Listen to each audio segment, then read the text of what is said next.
You're listening to the Left Behind Game Club.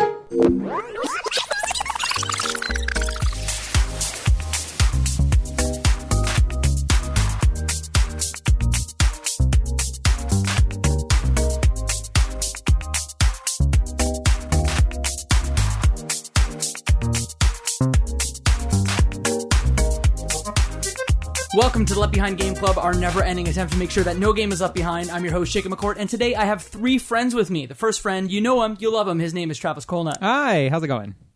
It's going. Our second friend, back for the nth time, it's Katie Lesperance. Hello, how are you? I'm doing well. And back for the third time on the show, it is from Streamers Unknown, writer, streamer, multi-talented, multi-hyphenate, CourtFTW. Court, welcome back. Thank you so much for having me again. Yeah, well, we have to finish talking about Death Stranding, which is a game that we started to talk about in our last episode, that we have to talk about the story, and I wanted to have the time to let it breathe because, boy, this is a story.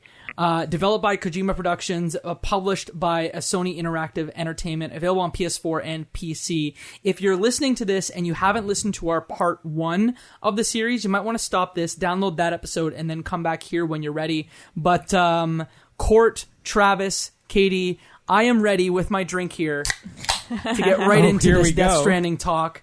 We left off last time talking about the story of Death Stranding. We set up the world by talking about the main character, Sam Porter Bridges, and his mother, the President of the United States. But we did, sorry, not the United States, the United Cities of America, the UCA. But we didn't really get into detail about some of the other characters that are very important to the story here in the beginning. So Deadman, oh boy, and Die-Hardman are two characters that we haven't really talked about yet. Who are they? Who is they? Honestly, I'm not sure. I still know. I just know that Deadman, he is kind of the researcher with the BBs and kind of the things that are going along and happening, I guess. Like, he's the one that kind of contacts you first, and he's made up of 70% of human remains. Yeah. He's like Frankenstein. So if you notice, he's got like stitches all across his forehead because, as you said, he's made from human remains. He is Frankenstein's monster. Yes. 100%. Yes. I think they say that in the game. Yes. Yeah. His likeness is Guillermo del Toro, and he's voiced by Jesse Cordy. So, like, if you're like, that doesn't sound like Guillermo, it's because it's not. It's just his likeness. And then Die-Hardman. He is a government official. Yeah, I think he kind of like, it's kind of like your boss.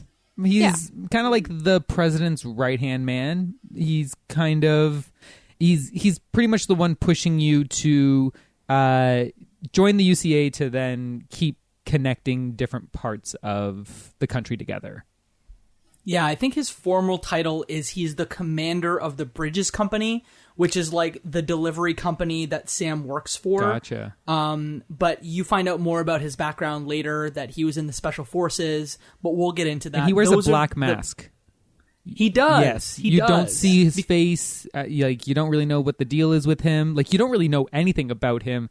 He's just the one kind of like spouting commands at you until like the very end of the game, really. And I think it's interesting that this game, a lot of it's told via like holograms. So like when you're running around, a lot of the characters will story at you via holograms. But when you do see characters, like the facial animation and the motion capture, I want to say are like the top of the industry. Like, this sets a very high bar for other games. Really? Yeah. Do you not think so? Okay. The mocap, yes. The facial animation, I personally don't think so. Really? I think there's a lot lacking in their expressions. I find that their faces are kind of just dead, pardon the pun. But like there's not a lot going on there. Like, there's not a lot of emotion, there's not a lot of facial expression, there's like even just like their eyebrows or like anything, there's not a lot going on. I don't know if it's just because like the last big game like this with like a lot of mocap I played was The Last of Us 2, which has absurd mocap and facial animation, but there's not a lot going on in their faces. They're like facial motion. No, not their facial motion. Their facial articulation, like not the movement, but the way that they're CGI'd. Basically, the level of detail in their face, I think, is Modeled? very high. Yes, the models are great, but I think that the animation I don't think is great personally, in my personal opinion. I would not to rush to the defense and play counter, but I will say that you're saying there's a lot of lack of emotion, but I also don't feel like there was a lot of emoting. Other than Higgs, everyone was very kind of monotone, lots of exposition, lots of just like giving you lots of story, lots of information. And I don't know, like I would say Heartman was probably pretty like charismatic, but I would say like when Sam, Fragile, Mama, like everyone was really kind of Amelie, like everyone was very just like kind of flat and monotony. So there wasn't much, I didn't get a lot of emotion. They weren't emoting a lot to really see if it was working. Yeah, I can agree that a lot of the characters are very stoic. Yeah, it's very serious. So, yes, there's not a lot going on, but I still thought it was just a little bit lacking. Even like Mama, like, I don't know, there's just nothing going on there. And there'll be like tears coming down, but like her face isn't, there's nothing, I don't know. I thought there could have been more to make me feel things. Maybe she was just always sad with what's happened to her. But she didn't look sad. There was tears, but she didn't actually look sad. She just looked like she was doing nothing. And you would think she'd be excited when she'd be like, I invented this new really cool thing, so you should check it out. Yeah. Thanks, Mama.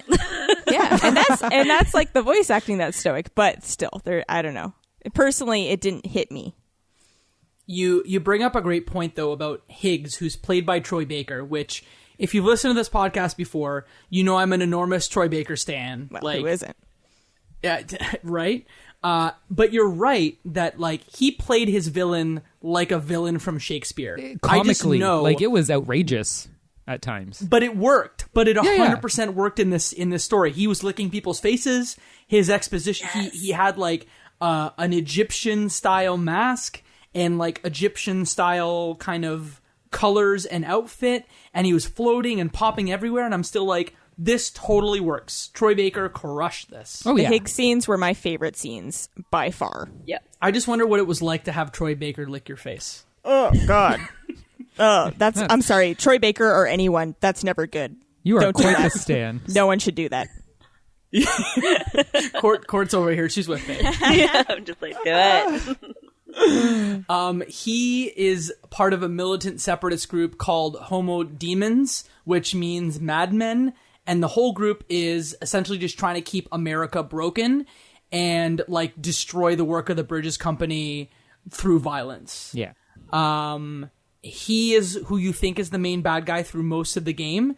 You find out that's not the case at the end, but I loved Higgs as a bad guy. Great antagonist in this game.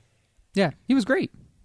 I don't have much to say about him, though. I kind of like, he was good. Like, I would say there was other characters that I liked a lot more, but I also have, I typically end up gravitating towards strong female characters, and I usually end up liking most of the female characters in video games anyways, as the ones that I pick as my favorite. Like, I love Fragile, but I don't know if, like, Higgs was fine. I liked him.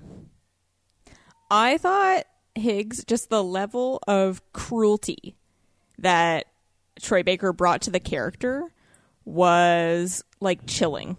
Like he was just like, he relished in the cruelty and like how psychologically cruel he could be. And like he didn't just want to like mess it up, and he wanted to be like, no, I'm gonna make this your fault. Like I'm gonna make this Fragile's fault, and I'm gonna make you live with the fact that you did this thing and it's your fault, as opposed to just like, oh, I'm just gonna blow up the city. No, but I'm gonna add this layer that it's you. Right. It's messed up. Now, Travis, you said you really liked Fragile. Is this a good point to talk about the relationship between Higgs and Fragile? Yeah. Because there's a particular section of the 11 hours of cutscenes in this game, because I looked, and there's 11 plus hours of cutscenes in this game. between Fragile and Higgs that speaks to what Katie's talking about. Yeah, so Fragile is pretty much another courier in this world, and she is working to deliver stuff for, the preppers and distribution centers and stuff, and you end up working with her throughout the game. And she mentions early on that she got caught in the timefall rain. So the rain ages you, and so her whole body is old and she's not doing very well. She has to eat a lot of those crypto bites to keep herself healthy. And essentially what ended up happening is she did work with Higgs, and he tricked her into delivering a bomb to one of the Knot cities. Was it Lake Knot? Was it South? I don't remember which one it was. South Lake Knot. I don't know. South Lake Knot. Both. See, I was kind of right. And then she finds out along the way, and essentially what happens is Higgs captures her and strips her of her clothes and pretty much gives her an ultimatum that either you can run this bomb through the timefall rain to a giant tar pit to get rid of it, and sacrifice yourself for the lives of the people of this city, or you can, leave it and this bomb is going to go off and people are going to die. And so he puts it on her that it's her choice. She has to decide whether or not people are going to die or if she's going to get, seriously injured. And that just goes to show how cruel Higgs is and why he's maybe such a great villain. Yeah, and he's so happy while he's setting up this whole scenario. He's like a Shakespearean villain. He's playing the part of a Shakespearean villain where he's I'm presenting this scenario and this is the terrible thing that you're gonna have to do, and it's all very grandiose, and he sets it up very well. That's kind of one of the first big things that happens. So, imagine that you're just moving from, if you're on the East Coast and Bridget Strand is it Amelie? Oh my God, too many characters. Sorry. Bridget Strand is the president who's dying. She dies at the beginning of the game. And then Amelie, her daughter, is on the other side of the coast. She's on the West Coast. And your whole goal is connect the East Coast to the West Coast with the chiral network and also find Amelie on the West Coast.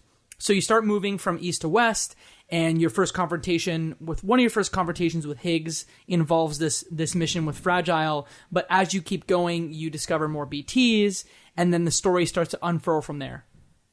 Yeah, I was going to say too, because even at the beginning when you have to make the delivery with the president, or else because she dies and she's going to go necros and then cause this, it's it'll cause a big void out or something. So you have to, or the fumes are just so terrible for people to inhale that you have to burn their bodies in this special incinerator. And even then, Sam doesn't really want to do this. He's very anti-hero. And it's when Higgs kidnaps Amelie, or says that he, that's what kind of, they're you have to save her now. You have to go to the West Coast. And he's all right. I guess I'll go now. Pull my arm. Or twist my arm. She's the Princess Peach in this scenario, right? Yes, very much. Oh my God. So that's your first kind of big encounter with a lot of BTs. But I'm just going to take it back just for a second to the very beginning of the game. When it first opens, first of all, the beginning credits, beautiful. Yeah, he's wonderful. Driving around on his motorcycle. I think it sets up the world really well. And then your first encounter with the BTs is actually right at the beginning, but you can't see them.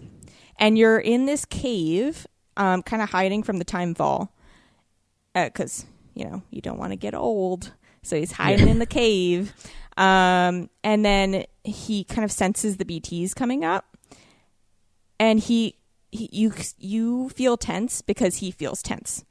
And you instantly see how scared he is, and you can't see the thing, and he can't see the thing. But you see these handprints, which are their footsteps, being placed in the mud around you, and they're walking around you, and you see how scared he is. And that was, to me, the scariest the BTs ever were, because you don't know what's there. How they kind of unveil them, and how they get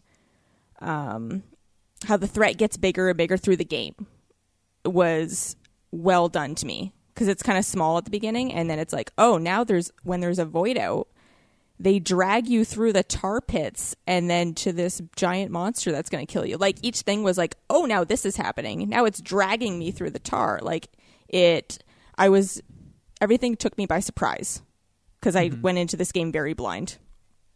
Yeah, and they lore dump you super hard at the beginning, because they're like, Sam's a repatriate, which means, like, he doesn't die and he can, like, resuscitate, which means that, like, if you die, you go into this, like, watery purgatory where you, as a spirit, climb back into your body. There's a baby inside of you who gives you a thumbs up, and then you, like, reanimate. But also, Sam has dooms, but he's level 2 dooms, which means that he can sense BTs, but he's not like Higgs or Fragile that are, like, more dooms-like and have powers to, like, transport themselves across time and space. This game is crazy. Yeah. But it just, like, slowly kind of spoon feeds you that as time goes on. Right, Court? Yes, I definitely agree, because again, I feel like we've all had this situation where we try to explain this game to someone. Yeah. and it's like, but yeah, right off the bat, they just dump you with all these things. But I feel they did a really good job at constantly reminding you and using those core phrases so that when you go to explain this to someone, you're like, yeah, the chiral network and, like, repatriate, and then, like, people are like, I have no idea what these words are, but it's like, you just get such a really good understanding, but you have to play the game to understand it. Yeah. I have to say, explaining this game to my husband, I've mentioned in previous podcasts, so he's looking at this game and he's like, wait, what are you doing? Like, right at the beginning, I'm just transferring, like, the first packages. I'm like, you're, like, bringing stuff from one place to another. And I'm like, oh no, there's, like, the BTs where I ran into, like, I don't know, I did it very poorly at the beginning, and now they're dragging me through the tar. And he's like, what? I'm like, yeah, there's handprints all over me from where the BTs were grabbing me and this and that. I'm like, oh, and these guys want my cargo because they're obsessed with deliveries. And he's like, this game is insane. And then I'm like, oh yeah, and the rain ages you. He's like, well, I'm done. I'm out. He's like, this is stupid. Speaking and you didn't even get into... Oh, no, go ahead, Travis. Oh, no. I was just going to say, speaking of spouses watching you play this game, my wife totally walked in on me watching Sam take a shower. That's awkward. I mean, Sam looks good. Yeah, it's totally fine. Yeah. But she's like, what are you playing? And I was like, you know... I have to shower because I need grenades from the grime off his body, obviously. She's like, that's his blood. And see, I'm a 12-year-old, because at one point I was playing and I called my partner over and I was like, hey, look, watch this. And then I had Sam Porterbridge urinate in the game because I'm 6, and I thought that was very, very, very fun to do. But yeah, tons of stuff you have to learn, like even like Odradrek scanners, which are the thing on your back that scans for BTs. Is that how you say that? Cupid. I had no idea how to say that. Don't even know. I have it written here, and I still don't know how to say it. Okay. Odradek. Like Odradek? The fan arm. Odorek? Yeah. I don't know. It's some combination of those letters. The arm that gives you a thumbs up when you avoid the BTs. And do you know about quiz time? Do you know how the BBs are made? Yes. Messed up. Yes. One of many things that is really that I don't want to get too into, like, the ethical things revolving around this game, because I loved this game. No qualms, like, I love it.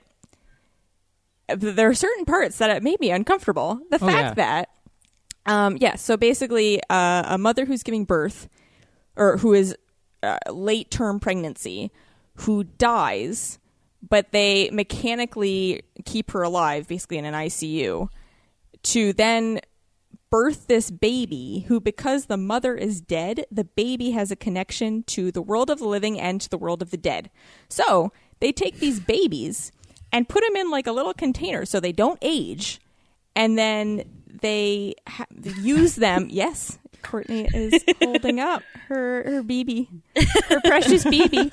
They use this baby who's a person, but anyway, so they put it in a little container, and they're like, yeah, you can use this as a tool, as equipment, they call it, to sense BTs, which they kind of mention how ethically weird that is about the BBs. I feel like they do not at all appropriately address how ethically strange it is that they're keeping these dead mothers alive to birth these babies to make them equipment. That this dead mother is there throughout most of the game through flashbacks. There's a dead mom lying there, but they have to keep her alive to keep the connection alive. But she's dead. Yeah. It's messed up. That's all I'm saying. Dark. Very dark. Yeah. But hey, Katie, games aren't political, so... This game is extremely political, and Hideo is not shy about it. Let's be real. Yeah. They mention the president, the current president of the United States at one point in one of the emails from one person to another. You get these emails from different people from different way stations. And I'm glad you read them. Yes, I read tons. I read all of them. Oh yeah. No, I only read the Court ones and I I are had like, to. no. I was like, let me I fill have you to- in. He talks about 0.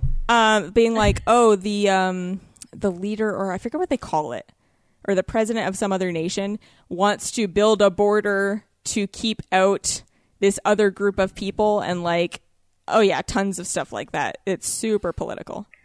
So I'm gonna have to replay Isn't this. there even a quote in the end about like building walls and tearing them down? Absolutely. Yeah. He mentions this all the time. And I mean, that's a theme through history, right? There's like been the Berlin Wall. Like, it's not like a new thing, but it seemed very on the nose. Yeah, because this game would have started development like in the like 2017 area, so like you can probably tell like exactly what he was inspired by. I can perhaps guess. Yeah. So we were talking about still mothers and BBs and Higgs.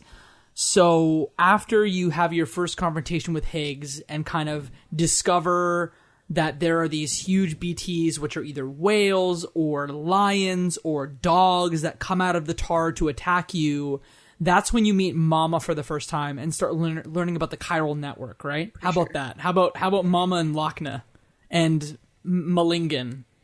I feel a part of me I just thought that they just kind of ran out of actors at this point, so they're like, we'll just make twins. But the story that they kind of put, that's what whenever there's like a twin, I'm like, come on, creativity level, let's go. Yeah. That's fantastic. I love that.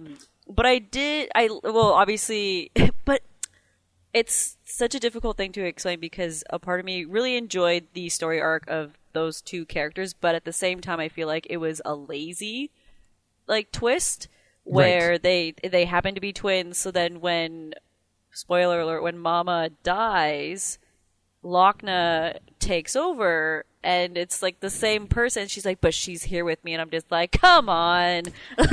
Like, Yeah. like, what are you doing? I literally felt the same way where I was like, after Mama died, I was like, I thought to myself, oh, I guess there's no more equipment. Like, I guess there's not going to be any updates to equipment. There's not going to be any, stuff like that. I thought I was like, oh, this is like, she's just gone. And then Lockne takes over, and then I'm like, oh, literally like one person recorded all of these things for, like, when you think logistically, someone recorded all of the explanatory things for all of the weapons and equipment that you get. And obviously you wouldn't want to have someone else also record those for the second half of the game after Mama dies, so it's easier just to have her be a twin. And I agree, I loved the storyline. I liked all of that about, like, how she was, one was the Ha, one was the Ka, which is like the body and the soul, and how they were really one, and bringing them back together. Like, I didn't like the idea that I took Mama all the way to Mountain Knot City and she promptly dies. I was like, come on, man. Like, just instant death. And I was like, I thought we did it. Like, I literally S'd that mission. She did not get hurt at all. I'm like, there's no reason why she is dead right now. But I guess for story reasons, it really doesn't matter. But yeah, you're right. It made that death very inconsequential. yeah. Because they're just like, yeah, no, it's fine. She's just over here now, and we're going to carry on like it never happened. It doesn't matter. No one seems to be bothered by it. No. Well, she's still there, Yeah. so it's fine. There was something that was mentioned where she had hit her vitals, so she knew she was going to die. And I when see. they had kind of cut the connection with her and the BB, or the Her BT. BB. Yeah. BB, Her BT? her BT, yeah. BBT? And then she cut, like, I think there was a scene where she kind of hides her hand or like you're her vitals right. for it to know. I and then missed when that. she get there, she's like, "Ah, I'm dead. Yeah. This is another thing. Mama and her BT baby was also really not upsetting. It wasn't personally upsetting to me, but I was like, oh, I can see how this could be super upsetting for a lot of people, because she basically is in rubble from that initial explosion. She was at the city that Fragile accidentally bombed, basically, because Higgs tricked her. And she's in the rubble, and she's like 9 months pregnant. And so she basically gives birth to a stillborn who then becomes a BT, but who's still attached to her through their umbilical cord.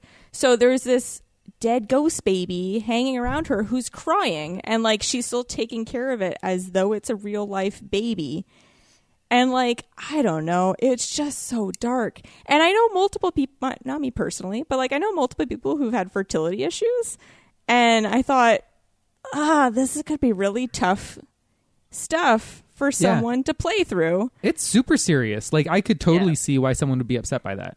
And I don't think that's a reason to ever cut something from a game. I have no reason. I always think that it should be in the game. If you don't like it, that's okay. You don't play the game. It's not for you. Each game is not for everybody. That's okay. But yeah, I was like, oh, this is like, I don't know. It was really just hard hitting. And for me, it was neat. I don't have any kids. I've never been pregnant, but still. Yeah. I don't know how y'all feel about this, but I felt like, because I've played Kojima's games, and maybe this is more of a question for Katie, I felt like maybe Kojima's story was a little bit more mature in this one, because in other games, like that same like weird quirky sense of humor is in his other games, but like also there's like scantily clad women and like close-ups on breasts. But I found in this game there was a lack of it, and I was actually kind of surprised. There was a few moments where I'm like, I know what you're doing here. You're panning around so that we see a very particular part of a woman's body, but I felt like it wasn't as in your face as in other Kojima games. There was far less of it than usual. Yes, for sure. I think that the female characters were better than they usually are in Kojima games.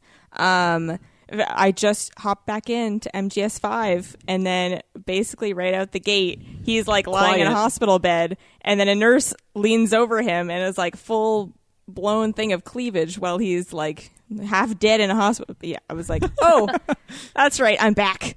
Let's go. I remember this. It's fine. I love those games.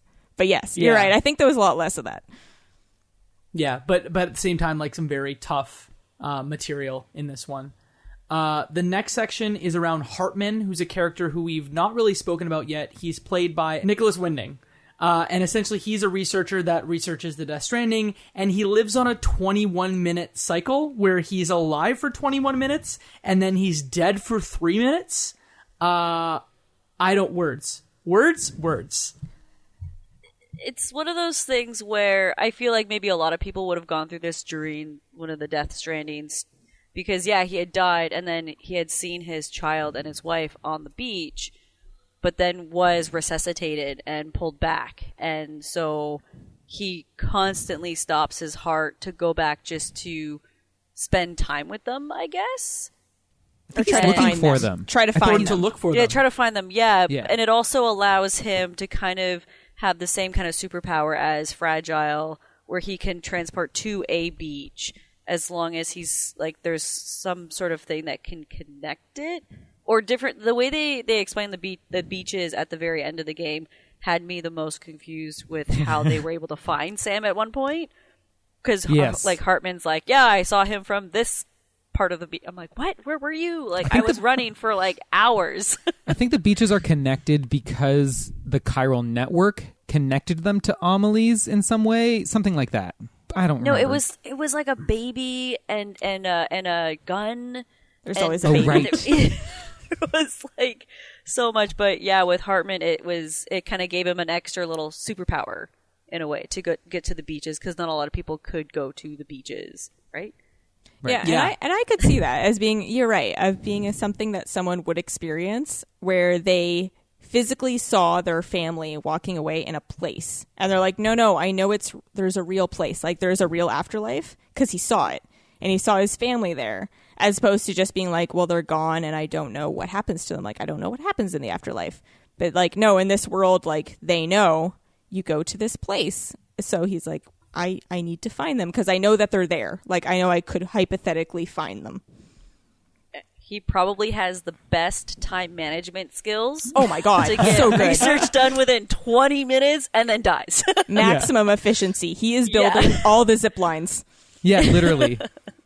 His office is my favorite location in the entire game. Yes. Because Yes. it feels so lived in, because he's got movies that are under 20 minutes. He's got his record player. He's got his like clay plasticized versions of BTs. And you get a lot of time in the game to explore. At one point, I think you are given the 3 minutes. So Yeah. he's on a 21-minute timer. There's a huge exposition dump about the extinctions and the Big Bang and the 5 extinction events and how we're going towards a 6th one. Kojima just dumped everything in front of our face, and there's a timer going in the bottom left-hand corner that's counting down 21 minutes. So for 21 minutes, you get exposition dumps. And then at the end, he's like, okay, I'm just going to die for 3 minutes. So like, why don't you just chill? I'm going to like sleep over here. You like make yourself at home and I'll be back in 3 minutes, dies, and then comes back after you've explored his inner sanctum, if you will. Yeah, I used all 3. I was like, I'm trying to look at everything I possibly can, because you kind of have to, you're stationary. You have to just look around and zoom in on items, and you kind of have to zoom in on the right item for it to actually show kind of like lore items. So yeah, no, I was scanning furiously trying to find everything. And he gives Now, you likes. Yes, he does for each thing you find. Now, did you guys get, I don't know if like everyone gets the scene anyway, where he scratches the record player and he's I got like, it, yeah. Yeah, I got it. Yeah. Yeah. And he's like, I'm out. And he takes away your likes. Yeah. Oh yes, yeah. He's like, how dare you disrespect my record player? Yeah. Favorite. And doesn't he moment of the game. like the camera? Yeah. Like he breaks the 4th wall and he's like, Yes. Yeah. There's a lot of fourth wall breaking in this. Yeah. Yeah. There's like All the private room. Yeah. private room stuff. There's like the Monster Energy drinks Oh, that God. are like, You drink too many. yeah. Oh, what happens if you drink too many Monster Energy drinks? I know what happens if you drink too many Timefall porters. But did anyone drink like too? the beer? I think Because it it's switches to the beer. Yeah, at one point Right. it switches to the beer. Did I drink it all? And I know he sprays it at the camera and then he throws it at you and stuff. Yeah. Yeah, I he think I watched a just shakes YouTube it, video. and then he sprays it. And I think I watched a YouTube video and he like is actually drunk. Like he kind of stumbles yeah, so back the to the Timefall bed porter, and yeah. stuff. I played Yeah. a lot of this at night while I was also drinking. So I feel like I was like, yeah, let's have a beer together, Sam. Yeah. Yeah, I'd have to Because stop of stream and then like be like, all right, 10 p.m. Let's play Death Stranding for about 2-3 hours, and then it'd be like 5 hours later. Yeah. crack a few beers with your pal Sam Porter Bridges. Yes. I feel like after you find out more about the beaches and the extinction events, you're kind of getting towards the end of the game, which is like confrontation with Higgs, and then the last 4 hours, which is like mostly just lore and wrapping things up and figuring out that things may not have actually been what they seem. Cliff was interesting. Yes. Oh yeah, Mads yeah, I was Mikkelsen. gonna Yeah, mention I'm like, Cliff. we haven't talked about Cliff yet. Cliff. He was interesting, and I don't know if you guys want it's a confirmed theory about him and Sam, or I guess they Yeah. do explain it, like where he's just this this guy in one of your visions, or the big what's it, mast cell or something, or Supercell. like the supercell, yes. Yeah, And because you get your BB's connected to him. Because as you're Yes. like, each time you come out of your little private room, you have like a little flashback to like a BB memory, and that's how you meet Cliff. You meet him, and then and then I found it kind of interesting where you finally get to meet him, and you have to kill him. Yeah. But then because like he just kind of pops in and out of like those visions, and then with going into the supercell. So I liked at the end where you really get to understand his backstory, because it made a like he was kind of a villain, but kind of not. Right. So He just wanted his BB back. Which he didn't name him. Why he calls him BB? Sam named him, for God's sakes. But like, you never named this kid that you're like, this is my child, but you call him BB, the name that the government gave him as one of many. He's one of many, many BBs.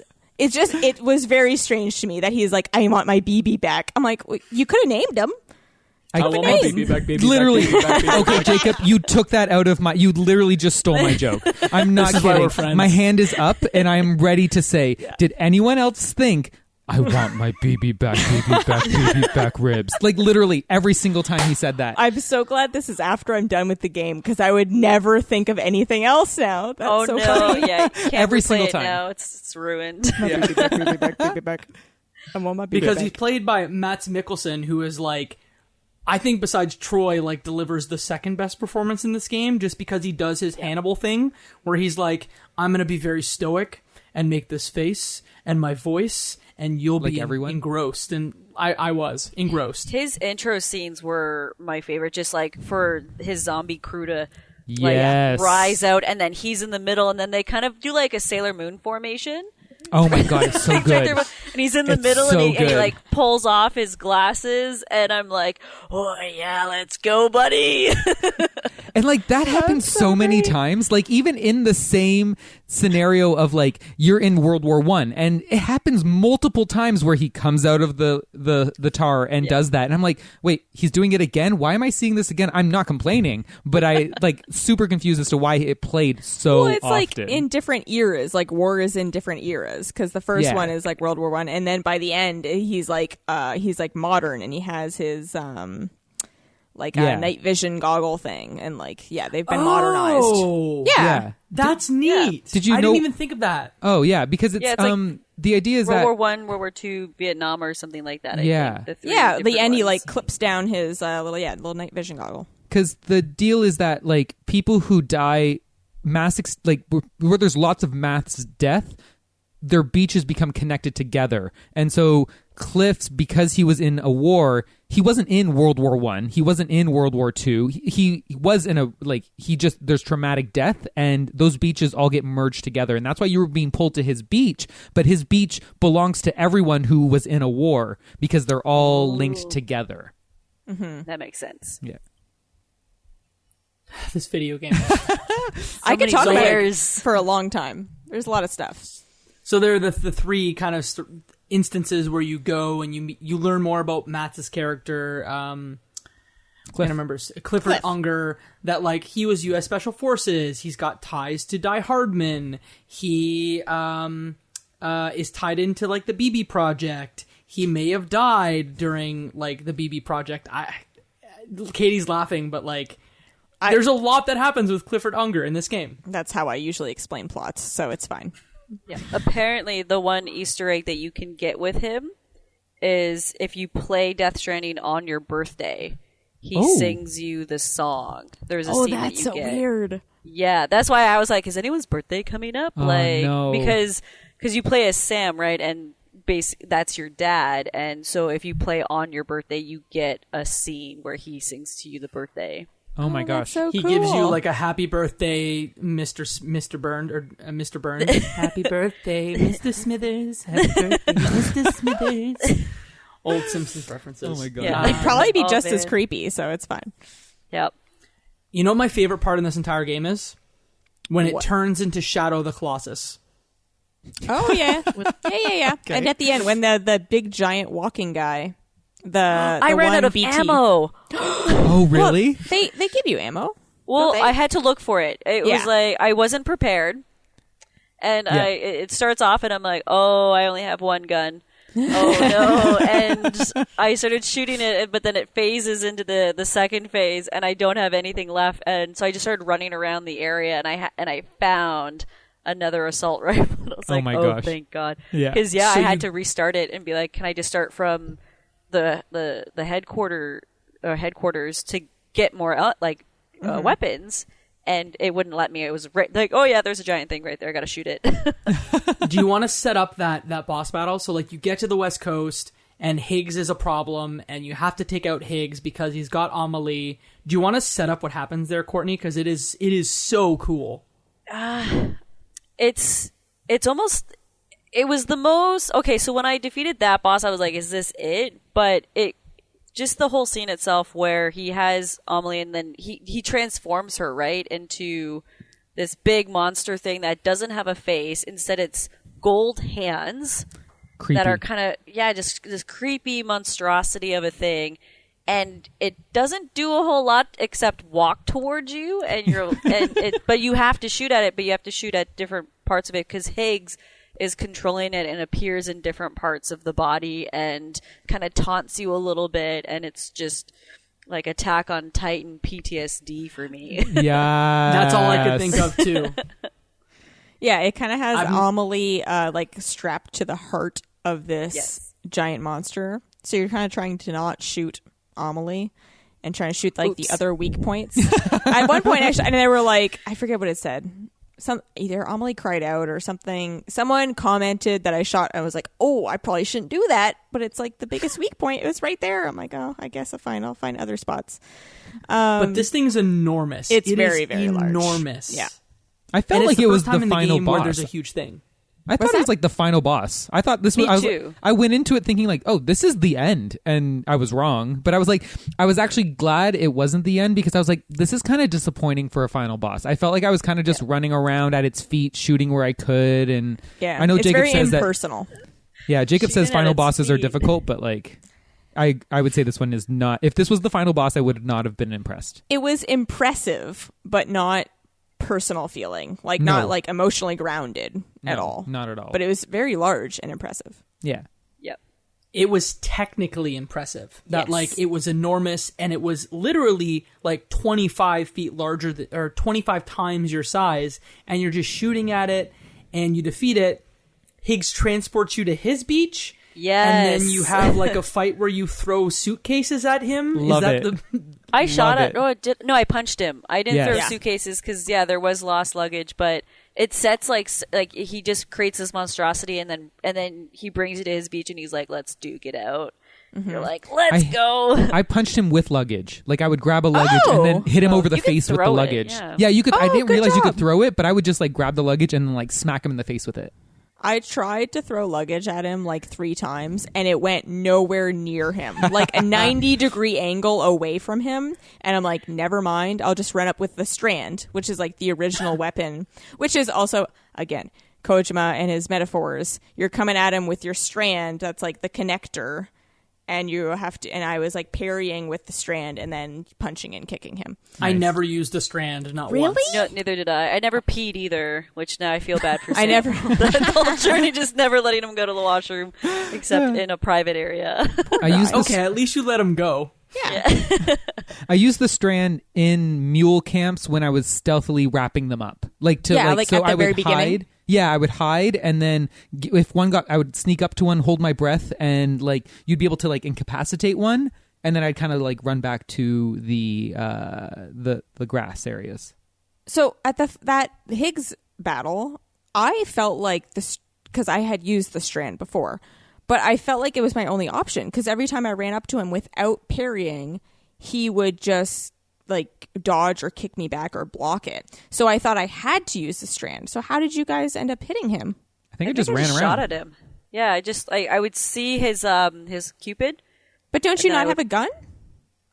I thought you didn't have a gun on the beach. No, in that section, Maybe I thought did that punch you had him. to like grab luggage and like throw luggage at him, and then he'd go, ugh, and then you'd have to. Oh, like, see, run I over just and missed, punch him. so I had to use the strand because I'm a terrible luggage thrower. I just ran apparently. around until I was able to get an opening to punch him. Like I would kind of Yeah. like he would shoot the gun, his gun, because he had a gun. He would shoot Yes. a gun. Oh, yeah, and okay, then- yes. Yes. So then he would shoot a gun, and then like when I knew like okay he's done shooting, I can run up. Like you know what I mean? There was like Yeah, I would. Like there was enough stuff in the way that you could run behind, and then I would run around, and then I would Superman punch him in the face. I also like And then stood I'd get, by like the cryptobite things and just like get shot a bunch, eat a bunch of cryptobites, run up to him and punch him in the face. Yeah. See, I gave Kojima too much credit because I thought it was like super like metaphorical and that you had to use like the connector strand in order to beat Higgs, but apparently not. But I thought for sure, I was like, I don't see how else I can beat him, so I have to use this thing that I thought was a symbol. Well, there was a line at one point where like I think the game encouraged you to use the strand. I think that's not something that is. I think the game says it. So, or maybe Sam says it, or maybe Higgs says it. But I do remember hearing something about the strand because I just played that section like 2 days ago, so it's fresh in my memory. Okay. I was in like just but- kill mode. Is that before or after it turned into like a fighter? Oh, I love before. that part. That's the end Yeah, of this it. was before. Yeah, so you have this whole battle, and then at the end, once you've like done enough damage to him, then it turns into you're just standing in front of each other, like a combination of like Mortal Kombat and Rock'em Sock'em Robots. Fight night. Where you're just Fight yeah. Night, yes. Yeah.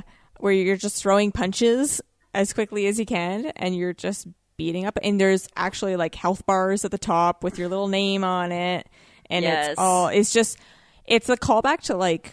And he does it multiple times throughout the game, and all of his games, honestly, where he breaks the fourth wall and basically labels this as a game. Even like earlier in the game, Higgs says something about like, oh, this is the true game over. And he says it again during that final battle. And like, I don't know. I feel like he said something about like a last life or something. Yeah. But multiple like video game references where he basically says this is a game. And then they just leap into where it is a video game, where you're just punching each other and watching each other's like life bar go down. And then once that happens, it's then where it's a lore dump for like 3 hours, right? Pretty much. It's like, hey, we're going to tell you the rest of the story for the next 3 hours, and most of it's cutscenes, so buckle up, because Kojima's... I remember playing Metal Gear Solid 4 back in the day, and like the last cutscene is literally 2 hours, and I'm like, God, it's still going, and this game is like that, but longer. Yeah. And then they're GS2. like, and you got to walk back, all the way back. all the way. Yeah! America! Walk back across America. Enjoy. You need to be back here. Help us out. Beautiful zip lines made me back there real fast. Yeah, see, I didn't do that. I walked the majority of it, or just rode my motorcycle. Yeah. Or about the trike. I don't know how to do this. Like, how do we just like dump the rest of the story? Because that's what happens in this. It's like you run across America, and that's when the rest of the story just dumps out in front of you. Yeah, Fragile and I don't can't even help know if I you. know it all. Yeah, Fragile can't help you because she used her ability to transport everyone but you Yeah. back, and then she's like, I'm too tired. But she's in this critical condition, so you have to go back to finish like the last little bit.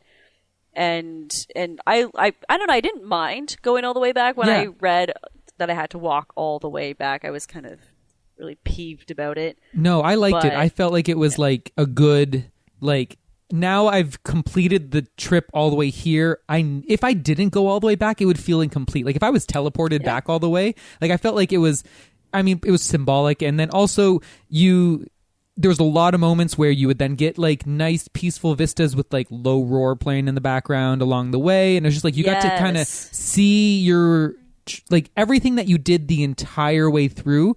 It's kind of like giving you that final like once over. This is everything that you did all the way to get here. It actually like was really effective for me. Yep. Yeah. The music made it so good. The soundtrack. Oh my God. I love Favorite that. song from the soundtrack. I don't know the names. I don't know. I don't know either. Hum it for us. I don't know. There's so many. Honestly, they kind of blend together. Yeah, in a really Sounds good similar. way. In a way that I like.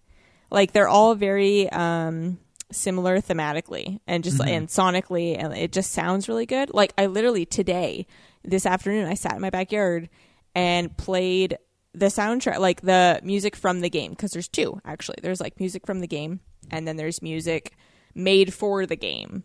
And they were on Apple Music. I'm sure they're on Spotify too. But I played music from the game and was just like sitting in my backyard doing whatever and just listening to this beautiful soundtrack. Yeah, it's gorgeous. It's kind of like it's like a little like Bon Iver with like a little bit of Alt J. Like it's kind of like that soft, calm, but like just aesthetically interesting music that I really enjoyed the entire time. Yeah, it went along with the atmosphere and just the landscape too. Like when you would come over like a big mountain, and then you just see this vastness of, and then in the distance where you're supposed to be going, and the music starts playing, and you're like, "No mules now." Literally, yeah. Like it's No that's BTs, your no home mules are free. good. Yeah, you're like, this is my home free. I'm like, oh my God, I made it. Like I don't care if I still have to walk the rest of the way. I am safe now because Yeah, it was the music comforting. kicked in. Yeah, it was. There's actually 3 albums from this song because of this game, because of course there is. There's Death Stranding songs from the video game, which features a lot of music from Low Roar and some other artists too. Then there's the official soundtrack, Katie, that you mentioned That's Ludwig Forsell. And then there's also like an EP called Death Stranding Timefall, which features tracks from Churches, from Khalid. I think I was talking about the Timefall one, yes. Yeah. That one comes with the collectors. Oh, does it? Yeah, the special edition and the collectors, it both comes with the soundtracks for those. So jealous. And it's weird to hear like Khalid or Alan Walker like in the game. Like, especially when you're running by structures and they're playing like Khalid music, I'm like, what is going on here? Is Kojima popular now? Is Kojima pop culture now? I think in a niche group he is. There's like a niche group of people who are like, oh yeah, I'll be in that game. Kojima is making a new game. I want my music to be in that game because it's just like, it's a weird niche pop culture thing that's like cool within a certain group of people.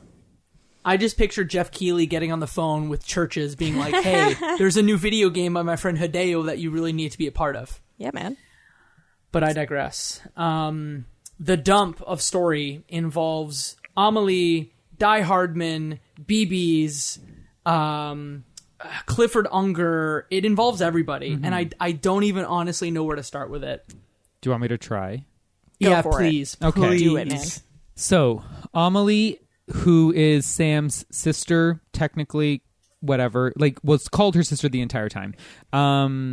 She is essentially what is called an extinction entity. So Amelie was Bridget Strand, and essentially early on in her life, her Ha and her Ka were separated, and Bridget was her original body, and that continued to age, and Amelie was her spirit that essentially lived on the beach. And in the end, everyone found out that like no one's actually ever seen Amelie.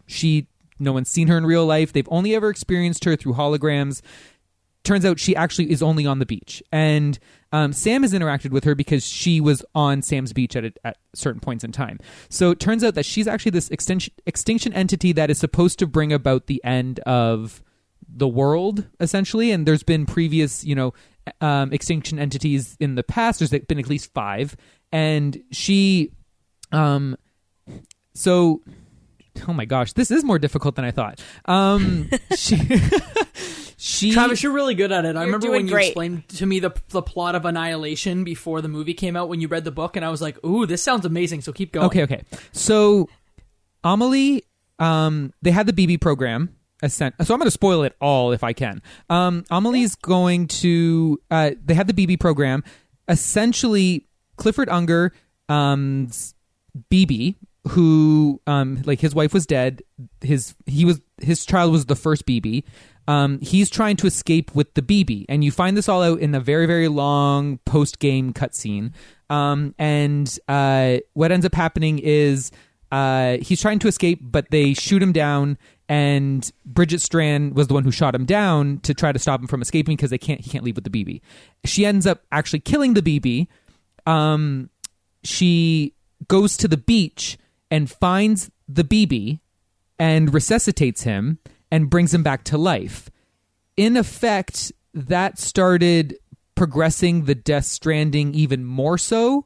And because of that, she was like, well, there's nothing I can do now. Might as well just get this extinction over with. So she tricked Sam kind of into connecting the chiral network across America so that there was...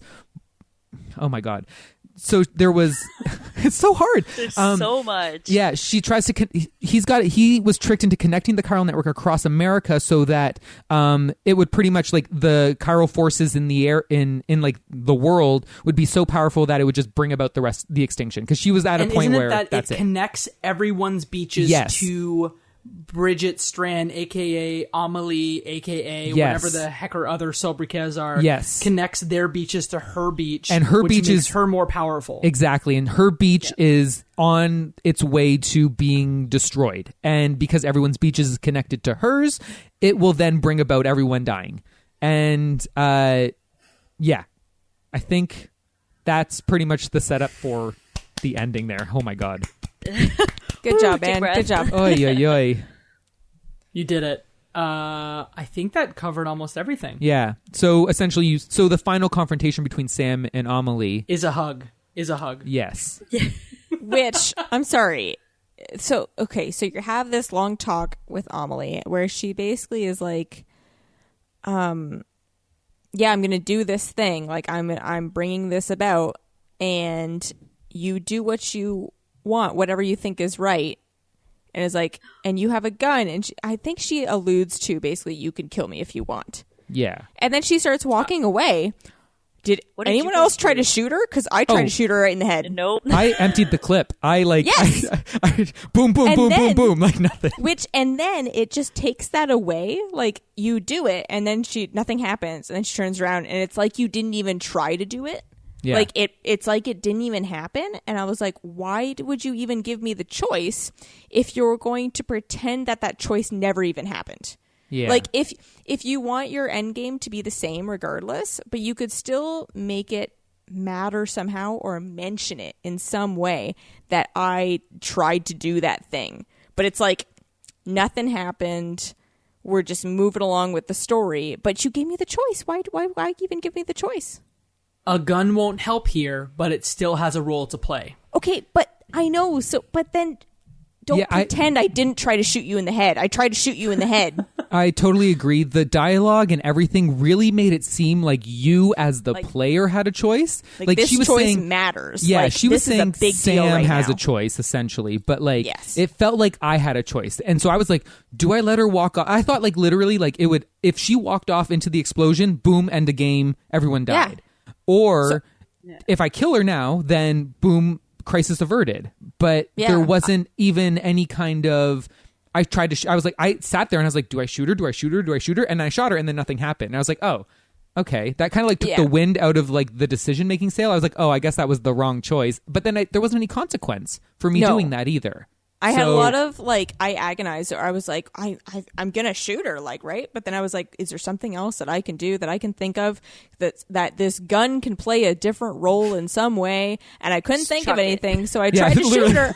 I just Chuck it at her? launch it at her head, just like pistol whip her. That'll do the job. But no, so I was like, oh, I guess that didn't matter. I guess I didn't need to think about that decision at all. 'Cause nothing happened. Yeah, agreed. I read that if you did shoot her, that it would bring you back to like the start screen or something like that. I didn't have that. Not to me. Yeah, I was shot like, her. So I think what multiple happens times. is like the world explodes, I guess, and it just tells you to not to log back in, but it essentially just gives you the like, hey, why don't you try again? And it just like brings you back to like 10 seconds before that when you have the gun with 6 rounds in it. That is Die-Hardman's gun. That is also important for some other reason because it It's was the gun that killed shot him. Clifford Unger. Yeah. But I definitely shot her. Like, I didn't miss. I shot yeah. her. So what the hell? It like blurred kind of through her. Yes. Like, you could tell that I hit her because maybe they like patched it. Maybe they changed it since then. Probably what it is that if you don't do anything, the world ends and then you get that zip back to like the 10 what seconds did you guys before. do? Because you guys... I shot her. I didn't. I was like, I have yet to kill a human being. I'm not going to do it now. So I will not just- lower myself. I just So how did you know what to kind of do? stood there Oh. watching her, and then she kept And then walking. I R2 to hug. I ran to her, and then I was like, sister, and gave her a very big hug. It's like siblings reunite. Sister mom.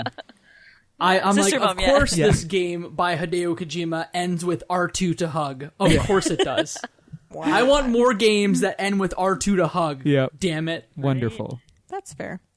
So you hug, and then... She decides to Oh, not. man. So, okay. She decides, you hug, and she decides to postpone the annihilation of the world as long as she can. She disconnects her beaches from the network. She is going to be alone for the rest of her life. She cannot enter anyone's beach. She cannot do anything. She has to be by herself and postpone. It could be 10 months. It could be 10,000 years. It doesn't really matter. She's just going to give us time to try to live a life. And so then Sam is, I don't know, he ends up getting out Does of he the beach. become a member of the He's Blue Man trapped Group on at the- this point? Yes. Oh yeah, because he's Yes. trapped on the beach after that, and you just kind of Yeah, he's trapped on Why his was he beach. blue? Why was he blue? I don't know. Was he trapped on his beach? Like it was his beach and he's there? I don't know. You'll have to ask Hideo. I don't know. Yeah. Man. So they pull him out. Or just like not meant to be there, maybe. Yeah, I don't know. I don't know scheme? because we know that Sam at that point is the child of No, you Clifford don't. Unger. You don't Not know yet. At that point. No, not that. Okay. Not yet. So Amelie like dumps on you and says like, my Ha and my Ka are separate. Yeah. I'm two people. And she's like, the credits are rolling and you are running on this empty beach. And she, every once in a while, you fall over and then she walks around you and just like lore dumps for 20 minutes where Yes. she's like, all the things Travis said and just lore dumps on you for probably an hour, Yeah, right? kind of. Yeah. Yeah. Which I enjoyed this game. I played this game for 89 hours. But I have critiques. I still have critiques. So how is it that, again, I played it for that long and you couldn't intersperse this lore throughout the game? And this is a thing that Hideo, he always does it. Like MGS2, there's like 2 hours at the end where he just spouts off about these Solid as Snake and the President of the United States. And Yes. let's fight on the White House. and we're going because to of talk course. about war and what war means and and I'm like, you couldn't have spread this out throughout the game But then to you make ruin the me reveal. care a little bit more. Yeah, yes. I guess. No, but the reveal isn't that great. It's not like you're like, oh my god. You're just like, oh, okay. I guess it and wasn't it's- shocking that she was. It's so actually much the bad at guy. once Yeah. that it just kind of blows over your brain. Whereas if you had given these little tidbits throughout the game, I feel like this whole thing would have been more effective. Right. Yes. That's how I Yeah. feel. The end. The end of my rant. and then like you find out that you were the first BB. Yes. Is that accurate? So, yeah. That, like, First BB Sam to Porter Bridge- grow Yeah. or something, right? Because they're not supposed to age or they're not supposed to grow up, and he was the first one that did that. I think because Amelie / Bridget brought him went to the beach and brought him back to life and stuff. Right. So he was able to grow and learn and Yeah, be a and- human and- being. Yeah, Bridget And raised that's why him. he can repatriate too, right? Because he came Yes. from a beach and was a BB. Yeah. But it feels like now his BB seems to be growing too, I think. Yes. Right? Did they I- allude to that? That's a thread we haven't even talked about. Yeah. Well, that BB. because Oh my god. it was Go like ahead. also with him getting Lou back because they kind of briefly go into his backstory about how his wife and his child had died, and his Right. child's name was Lou. So I feel like there was like this big connection, and then at the very end, when you're supposed to burn Lou, Right, because it's like, equipment that is rude. faulty. yes, well that was at the beginning, it was faulty, and then this one they're like, you have to destroy. Oh, right, yeah, this Lou is dead or because- whatever. Yeah, and then which. A part of me thinks that Sam dies in the very end. I don't know if you guys got Oh, that feel interesting. because I only mention this because he has that flashback right before he's about to put Lou on the incinerator, and he remembers Deadman saying, "I took your cuffs offline, so you basically can just disappear." Right. And, Oh. and I then took that as him and running then- away. Yeah, but somehow BB is alive again. And Sam walks out without a hood on or anything into the rain. Oh, I took that And I as Amelie ended up diverting the thing and things were going back to normal. Like she ended up postponing the apocalypse, so the time fall and everything kind of went away. That's how I read it. That's I just interesting took- too. Yeah, I just took him like being in the rain, and then he wasn't aging, and I was like, "Are you dead?" Like every time I play these games, I'm like, "Am I okay?" Yeah.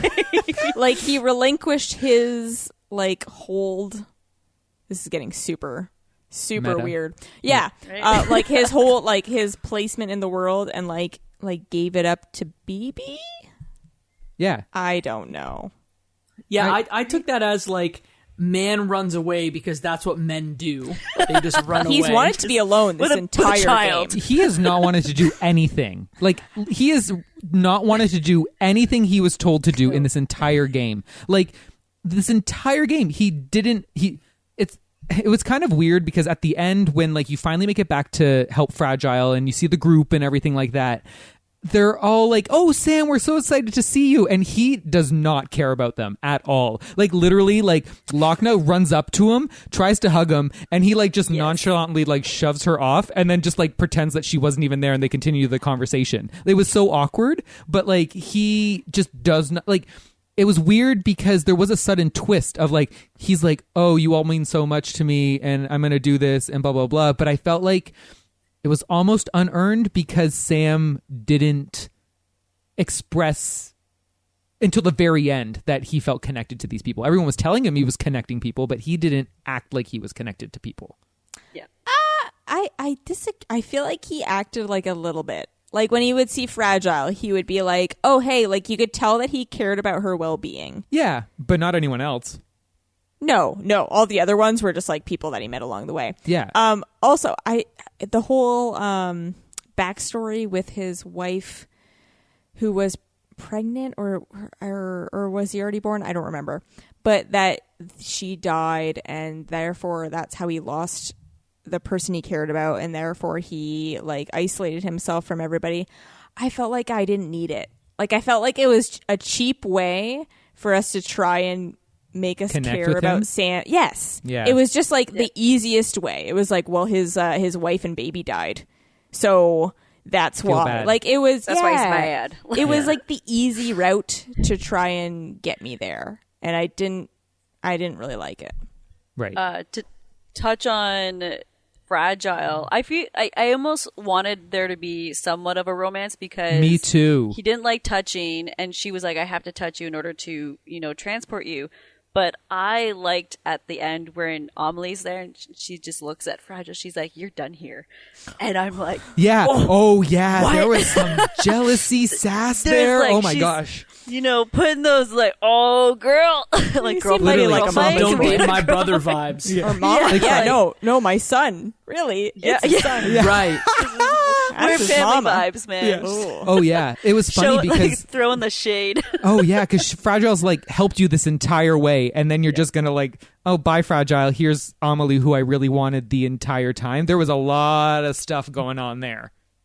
I like that Yeah. it wasn't romantic and that it was wanted just it like to be. a bond. Yeah, but I thought it was more interesting Oh, than if yeah, it was just definitely. romantic. Oh, yeah. I find it's way more interesting than just making it a romance, for sure. Yeah. Like, having what they had, but I did like there was just a little bit of a like, we could have been together. She wanted him to work with him and stuff like that. Like, I wanted that to happen.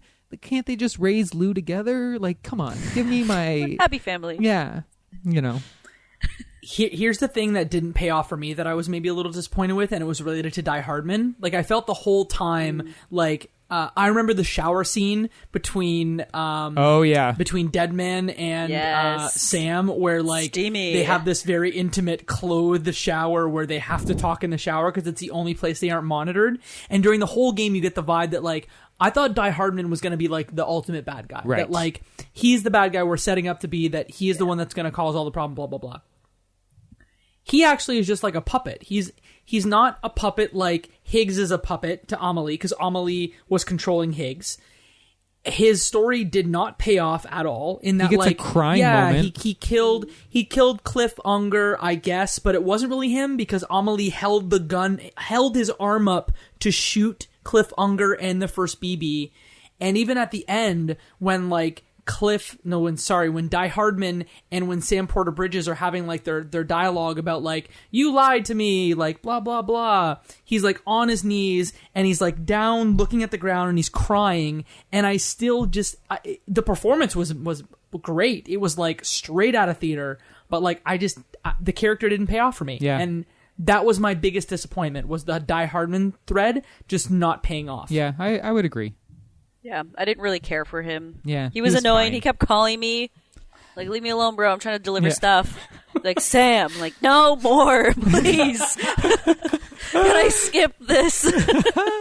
Can't you see I'm halfway to South Knot City and there's mules after me and leave me alone? Yeah. Yeah. It's like, Sam. Yeah, not really actor's good performance. That's a really good impression. I like that a lot. Sam. I Same. thought Tommy Earl Jenkins was fantastic. I just think like writing wise didn't pay off for me. There Right. was a lot of writing that I didn't like. Honestly, So much writing. I didn't care about anyone. Really, I liked Fragile, I liked Sam, but I didn't care. The only thing that got an emotional reaction from me was during gameplay. The first time that Sam calls BB Lou, because Right. it wasn't, for me, it wasn't in a cutscene. I assume everyone, Yeah, it same wasn't. thing. It wasn't in a cutscene. Yeah. He just randomly says it, and I'm like, oh my god, he named him Lou, and Right. it like that got me right in the heartstrings, and that was about it. But that really, it was just a moment, and I liked that they did it again in gameplay, and they didn't really call it out. Like, they didn't make it No, they obvious. didn't. No. It was just like a thing. He was like, how you doing, Lou? And I was like, oh, he's talking to BB. Oh my god. It was like a little secret thing that you saw, you know? Yeah, I don't think we touched upon this previous, but how was playing it with because you had to take care of Lou Oh, yeah. as yeah. well when you were playing, and when the BTs would show up and he'd start crying, I would try and find a safe spot and be like, "Okay, BB, like calm down, calm Get it down." together, man. Yeah, and he'd be crying, and then at times he would get like blow little like heart bubbles. And then one time I did it so much he started dancing. Oh And yeah. sort of give me like the Oh. thumbs Thumbs up and up, stuff. yep, And it was totally. I loved I those loved moments it. where I would just like, you know, and my boyfriend's like, shake it. Like if you shake it too much, which I was like, okay, and it turns red, and he's suddenly like really scared, and I'm like, I am so sorry. I You shook felt him too so hard? bad. Oh, yeah. He had Oh, shaken yeah. baby syndrome. He just kind of like, you know, it was, and it turns red and then the controller turns the color too. But that, I like that And the part. Oh, yeah, BB's me too. voice comes out of the controller. Yeah. I turned that off Yes. right away. Oh my I was God. like, oh no, definitely not.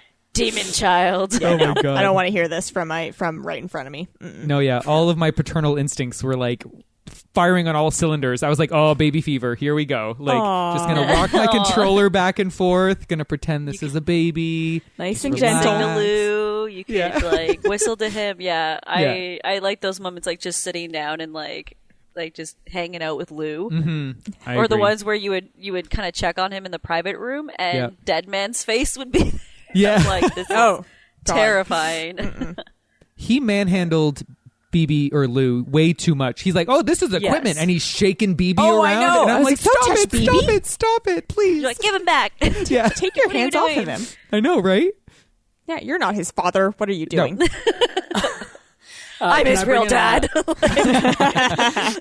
Can I bring in a question from the audience about Death Stranding? Again, this comes from Serious Business. Maria Hicken on Twitter says, what surprised you the most, either good or bad, during your time with Death Stranding?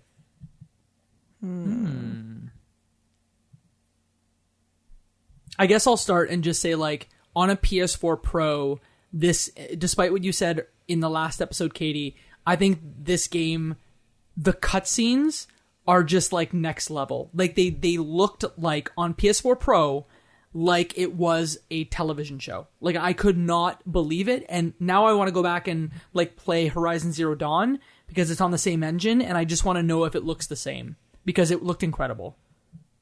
I agree that it looked incredible. I just thought the facial animation. was not expressive enough for my taste. But I agree, it looked amazing. Go ahead, Court. I feel like the most surprising thing for me was I didn't mind traveling and walking around and delivering things, because I feel like that was one thing that everyone said. They're like, oh, you just walk around delivering things.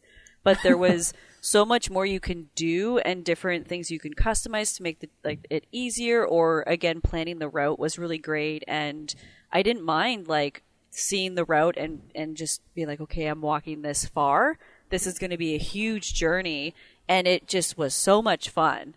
And I feel like a lot of people don't feel that way, but I loved it. Yeah, I hard agree. Like I would say that's the part that I liked the most. And I mentioned it before, that like the whole planning your route and everything like that. But I think this game does a really good job of giving you that hiking feel. Like if you go for hikes and let's say, you know, it's like there's a little bit of terrain and you're walking over things. When I go for hikes, sometimes I kind of get into the zone of like, I'm looking for where my foot is going to go next. And I'm looking for where I'm going to step. Oh, I'm going to go here. It's kind of like a little game, right? And I felt like this game did a really good job of feeling that, where I'm walking through this mountainous terrain and I'm looking for where my path is going to go. I'm constantly like hitting the scanner to kind of give me a sense of where I should go.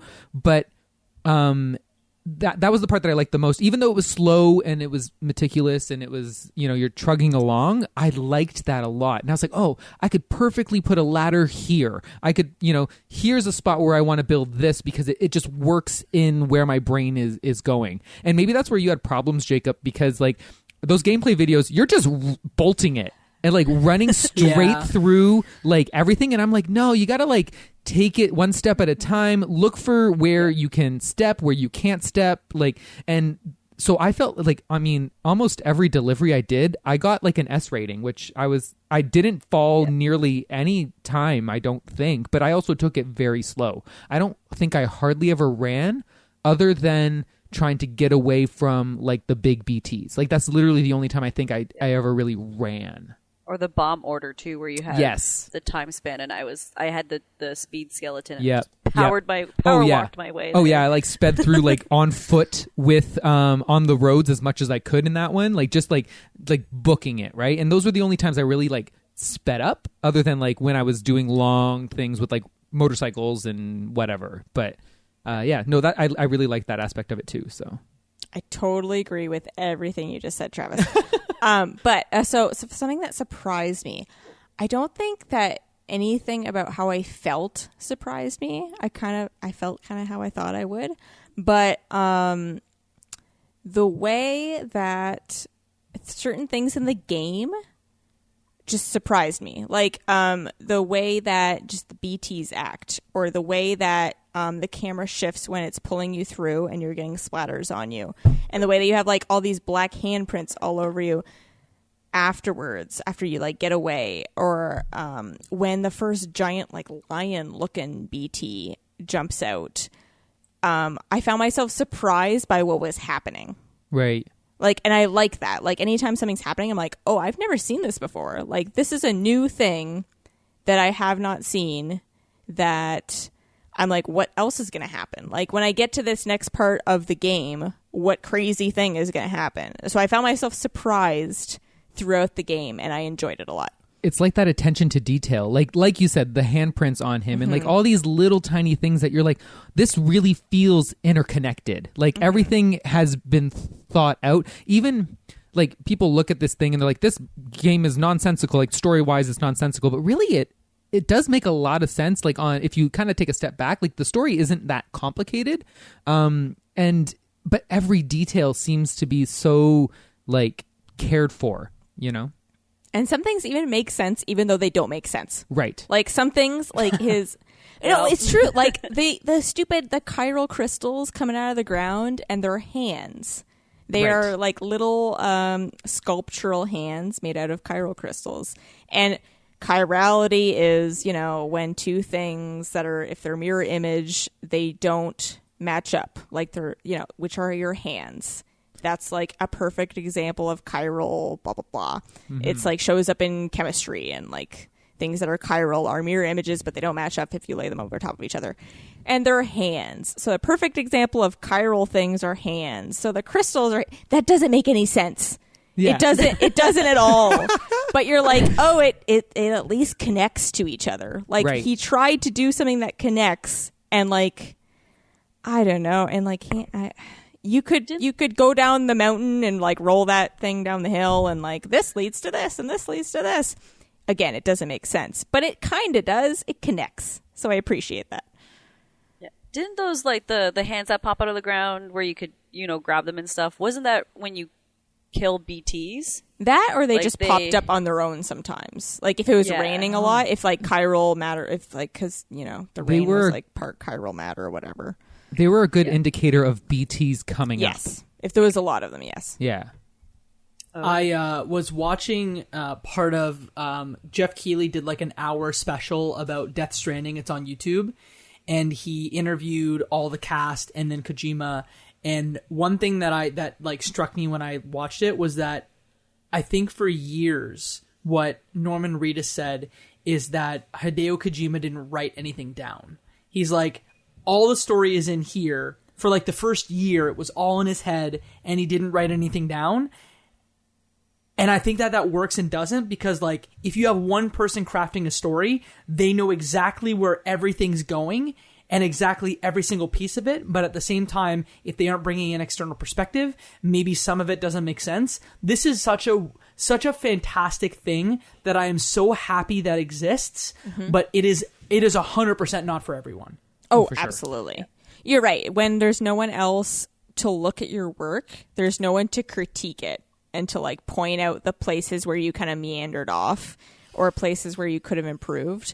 But you're right. Then it has its own characteristic of being completely unique and like not having kind of oversight to be like, no, this is where you went weird. No, it's okay that he went weird. Like, I liked it. Yeah. It's fine. And in that same interview, Troy Baker was like, yeah, he gave me an idea of what the character was, but then he just kind of let me run with it. And that's amazing because everyone brought their full selves and kind of put their souls into it. But maybe it made it feel disjointed. I don't know. But I guess I want to ask you guys one question to kind of wrap this whole conversation up. And it comes from @MatterofMichael, who used to host the Games Gone podcast. He asks, I've wanted to play Death Stranding, and I've also lost interest in starting it with my backlog Catastrophe. My question is pretty simple. Is it worth playing through to the end? Yes. Go ahead, Court. For you to fully understand everything, I guess, you would have, like, because there would be no good time to stop playing it and be like, yeah, I get it, whatever, because that's what I initially had done, was I played through it, I knew everything, and I stopped, and then when I finally finished the whole thing, it made a lot more sense, and it kind of it made it more satisfying to complete it, right? Where it wasn't just me delivering stuff, and you get to see this whole big snowball happen, and then you realize why things are the way they are, and there's just so much. The 3-hour cutscene at the end, like, just get your popcorn. You're good. Yeah, you're good. Sit down. Yep. So I think what you're saying is that it is 100% worth playing. Yeah. Because you just travel across Canada. You gotta... Yeah. Maybe 100% worth finishing. Or not Canada, America. Cut that out. I'm like, you travel across Canada. Everyone does it. Travel across. Go ahead, Travis. Yeah, the States. I would say yes, play it. The thing is, it's a hard game for me to recommend unless I know that like you're going to be. This is something that I'm into. Wacky sci-fi. Give me the like. I'm into out there stuff. Like, give me all of that. The weirder, the better. And I love piecing together the plots and the logisticals of a world myself in my brain. I love doing that kind of stuff. And I would say yes, play it, but it's difficult for me to recommend just because it's not going to be for everyone. And there's going to be people who are going to go into this being like, this makes no sense. I don't care. And I can't fault them for that, but I wouldn't say not to play it. I definitely would say to play it. I will say, I think you should play it. I think you have to be someone who's played a lot of games. Because the menus are just so deep and there's just so much going on, and someone who doesn't play a lot of games would be like, I don't even know what the hell I am doing. But if you play a lot of games, I think you should play it, because even if you're just mainlining the story, I feel like you'll be surprised by what's happening, and like it's an experience. And if you want to go in deep on all the lore and stuff and read all the emails and like read all of, Kojima's thoughts about connectivity and how it either helps us or harms us, it does both, and like all the themes and stuff, there's a lot of themes you can dive into. I love themes. Oh my god, there's so much. I love themes. I mean, you could do a whole other pod about that, but anyway. But I feel like either way you can get something out of it. So if you're like, I have a backlog, you could mainline it, and I think you will still enjoy the experience. So I think you should. I didn't enjoy the tactical playing of Death Stranding. I think in certain ways it is frustrating. Oh, yeah. The bar to enter is very high. Yes. And if you're someone like me who's bad at video games, you are going to get very frustrated. All those things are Wear correct. some boots, man. You gotta wear your boots. Just Put your boots on. I'm never going to live that down. No. I didn't have boots in one clip, and there we go. But at the I always same had time, boots on. Yeah. But at the same time, there are sections where I've played the game, I've sat and I've played it for 3 hours, and although it was frustrating, it felt cathartic at the same time. Mm-hmm. Is Death Stranding a game for everyone? No. Absolutely not. Is it a game that I can wholeheartedly recommend? Absolutely not. Oh, I was going to say yes. Oh, I thought, But I thought we were going to come around. yeah. No, but I think it is a game that if you are down for some Kojima BS, you love worlds and you love creators that take huge swings, I think that Death Stranding may be an experience for you. Personally, I would go and play the first Metal Gear Solid games first, just because you can finish all 3 of them in the same amount of time as Death Stranding. And like, if you're down for that BS, like you'll be down for this BS. I guess I just like didn't love playing it. I'm happy I did. I'm happy we did this. But like, if you ask me to go back in time through my beaches to talk to past Jacob to say whether or not we're going to do this podcast, I can't tell you with 100% certainty that I would do it again.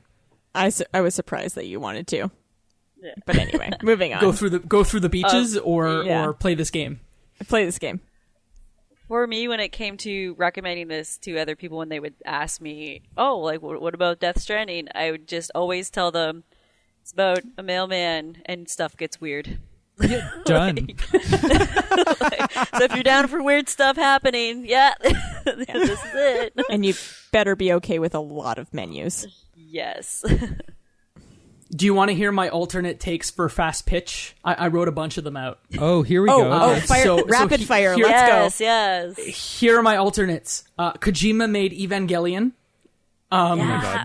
To quote Donald Glover, "This is America." And none of them are very good, but those are the 2 that I wanted to share. Oh my God. This game is so unique, so special, and I'm so glad that I got to share my experience of talking through it with y'all. So that's, I think, where we're going to end our Death Stranding series of podcasts. We could literally talk about this for another hour, but let's just leave it there. If you want to find all things Left Behind Game Club, you can find them on the internet at leftbehindgame.club. You can find them on Twitter at leftbehindclub and on Instagram at leftbehindgameclub. If you want to join our Discord, you can do that via our website, again, leftbehindgame.club or leftbehindgameclub.com. You can find me on the internet at Jacob McCourt on all major social media platforms and YouTube, youtube.com/Jacob McCourt. First, Courtney, I want to say thank you for coming on. Your 3rd Left Behind Game Club podcast. We're so happy to have you. Please tell people where they can find your work. So I'm Court for the win. I don't think you really had a choice in letting me on this or not. I feel like the minute you announced that you were doing Death Stranding, I was like, me! She elbowed her way on in. You didn't have a And choice. I feel so much better because the last time we had you on, it was The Witness, and Yes. like I don't remember, but like I don't think I loved it, and I don't think you loved it, and like on this No. podcast we try and be super positive, and both of us were like, man, It was this game is okay. tough. But I'm glad we have you back on something for that you love. So thank you for coming on. Yeah, so if you want to check me out, twitch.tv/CourtFTW is where you can find my Twitch channel. Also, streamersunknown.com. Check us out. We have a whole community. There's a Discord link on the website as well. And yeah, that's basically it. And what do you stream on Twitch if people are kind of interested in checking you out there? I'm a variety streamer, so I stream a lot of RPG games. I did stream a little bit of Death Stranding just to have a little bit of fun. Currently is Xenoblade Chronicles from the Switch. And Final Fantasy Online, they just came out with a new update, so I've been streaming a lot of that with friends. And we do community nights with Streamers Unknown, where if you play any sort of games that others can play with you, we tend to all get together and play. Recently, it's the Fall Guys. Fun. Nice. Great video game. Yeah. Again, thanks so much for coming on. Travis and Katie, first, I'll start with Katie. Tell people where they can find you, and also tell us about this new podcast that you launched a little while ago with some other people that are terrible and and good at editing podcasts, but terrible people. Oh yeah, they're the worst. So first of all, you can find me on Twitter. I am Lesperance, and also in the Discord for Left Behind Game Club. And then me, Travis, and Jacob, terrible people. We all have another podcast called Cutscenes, a video game movie podcast, where we watch a movie about video games or about a video game or video game related, and then we hang out and talk about it. I pretty much sit there and defend bad movies against these two. That's literally it's me defending bad movies against these Resident two. Evil is a bad movie. No, don't even start. He tries so hard. He tries so hard. Grandma's Boy is a bad movie. Well, I'm not going to defend that one. Anyway, Travis, to you. Yeah, so you can find me on Twitter at Travis Colenutt. I lurk in the Discord sometimes, and listen to Cutscenes if you feel like it. No, listen to Cutscenes. Pitch it harder, man. Oh, what do you mean? It's a great time. Come and I hang don't know how out. to pitch things. You Sam Porter bridged that one. Yeah, it's fine. He stated the facts very flatly. It is a podcast that you can find and listen to, and you can like it. Very forced. That would be great. Yeah, give us a little BB thumbs up. You do you. That'd be You wonderful. do you. Yeah. And as my co-host Michael Ruffalo will say, that, my friends, is one less game left behind.